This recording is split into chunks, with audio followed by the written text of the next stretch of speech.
Solomon Island, World War II Stories, Part 5. So this is probably the last of the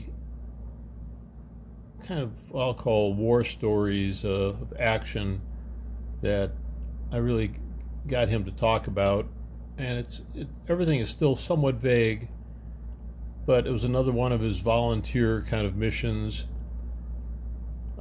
He says that the island he went to was Mund, but I think it was Munda, and the U.S. was going to probably do, an invasion of that island. But there was a landing. The Japanese had an airstrip on the island, and he was involved in getting onto the island before the big invasion, and with I don't know how many other guys, they took the airstrip, and so his job was to shoot Japanese pilots. I don't know when they were taking off or whatever, but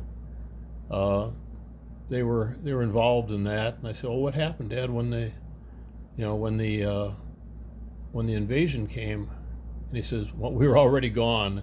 But I always thought that was kind of interesting, because he's convinced that Pappy Boyington was one of the places that he flew out of, and I always thought that was really kind of an interesting kind of brush with greatness or famousness story.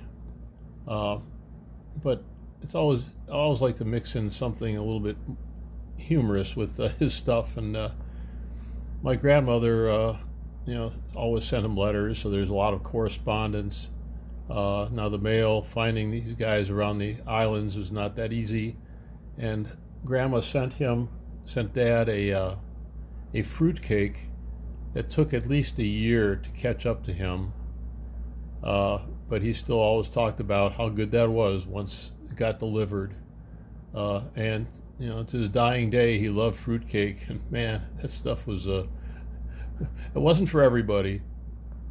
But anyway, it was that was kind of a neat thing. He also played the harmonica. He always had a harmonica, like 2 or 3 around the house, that he must have started playing during the war.